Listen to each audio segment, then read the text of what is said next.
চাকরি প্রত্যাশী আমার ভাই ও বোনেরা, আশা করি ভালো আছেন। এই যে এপ্রিল মাস কিন্তু পড়ে গেল 2025, এপ্রিল মাস হবে চাকরির পরীক্ষার মেলা। মানে ধুমধারাক্কা শুধু চাকরি যারা এতদিন অ্যাপ্লাই করছেন, অনেকে বলেন যে ভাই আমরা 50টা অ্যাপ্লাই করছি, 40টা অ্যাপ্লাই করছি, অলরেডি পরীক্ষার মেলা পড়বে। এমন আছে একই দিন 2-3টা পরীক্ষা পড়বে, যেমন এই 12 তারিখ সুপ্রিম কোর্টের পরীক্ষাও পড়ছে অ্যান্ড পুলিশের স্পেশাল ব্রাঞ্চেরও পরীক্ষা পড়ছে। আপনারা এখন কি করবেন? দুইটার মধ্যে যে যে মানে একই টাইম পরীক্ষা, এখন যেটা ভালো লাগে সেটা পরীক্ষা দিবেন।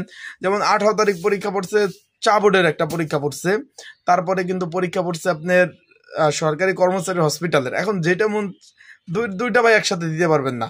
তারপর আপনার এই যে 10 তারিখ চট্টগ্রাম বন্দরের পরীক্ষা, মানে পরীক্ষার মেলা পড়ে গেছে, তার সাথে ভূমিরও ডেট পড়বে। এই বিভিন্ন বিষয় নিয়ে আজকে কথা বলবো এবং আরো কোন কোন দপ্তরের চাকরির পরীক্ষার ডেট পড়তে পারে, সম্ভাবনা রয়েছে, সেই বিষয় নিয়ে কথা বলার চেষ্টা করব। তাই ভিডিওটা শুরু থেকে শেষ পর্যন্ত দেখবেন, আর আশা করি একদম সম্পূর্ণ দেখলে গুরুত্বপূর্ণ তথ্য পাবেন। আর যারা আমার ইউটিউব চ্যানেলে নতুন, তারা অবশ্যই আমার ইউটিউব চ্যানেলটা সাবস্ক্রাইব করে রাখবেন। ফেসবুক পেজ থেকে ভিডিও দেখলে অবশ্যই ফলো করবেন, লাইক কমেন্ট শেয়ার করে অন্যকে দেখার সুযোগ করে দেবেন।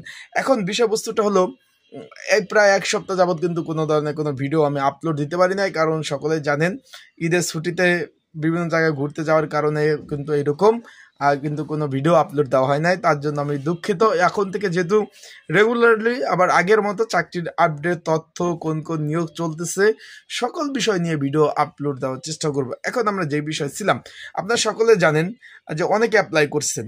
এখন অ্যাপ্লাই করছেন অনেকের, আমি বলছি যে ভাই এমন অবস্থা, আপনারা খালি বলেন যে ভাই চাকরি অ্যাপ্লাই করি, আবেদন করে পরীক্ষা নেয় না। কে বলছে পরীক্ষা নেয় না? এই মাসে অলরেডি 5টা দপ্তরের পদের কিন্তু পরীক্ষার সময়সূচি অলরেডি প্রকাশ করে দিয়েছে। 5টা দপ্তর, আরেকটা আছে 6টা দপ্তর অলরেডি পরীক্ষার ডেট দিয়ে দিয়েছে, আরও দেবে, ভূমির দিবে, তারপর করে এখন মানে এক এক দিন এমন আছে 3টা করে পরীক্ষা পড়তে পারে, যে কোনো একটা দিতে পারবেন।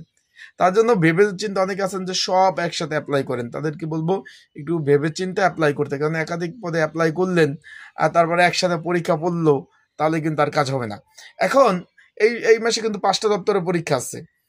চট্টগ্রাম বন্দরের নিরাপত্তা রক্ষী পদের লিখিত পরীক্ষা 10 তারিখ, পুলিশের স্পেশাল ব্রাঞ্চের বিভিন্ন পদের লিখিত পরীক্ষা 12 তারিখ, সুপ্রিম কোর্টের পরীক্ষার লিখিত পরীক্ষা 12 তারিখ, চট্টগ্রাম কর্মচারী হসপিটাল আর সেটার লিখিত পরীক্ষা বিভিন্ন পদের পরীক্ষা 12 তারিখ, এবং তার সাথে আছে আপনার চা বোর্ডের বিভিন্ন পদের পরীক্ষা 12 তারিখ।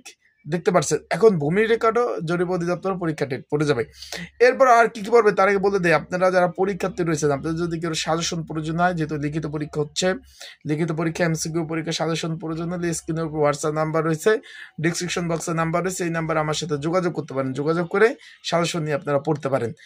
এর মধ্যে আরেকটা কথা শুনছি যে নৌ পরিবহন মন্ত্রণালয় একটা নিয়োগ ছিল, সেটার পরীক্ষা হওয়ার সম্ভাবনা রয়েছে। তার সাথে আপনার সমাজসেবা অধিদপ্তর কিছু পদের পরীক্ষা হবে। তার মানে পরীক্ষার একদম মেলা পড়ে গেছে। তাই আপনারা প্রিপারেশন প্রস্তুতি নেন সকলে। আসসালামু আলাইকুম।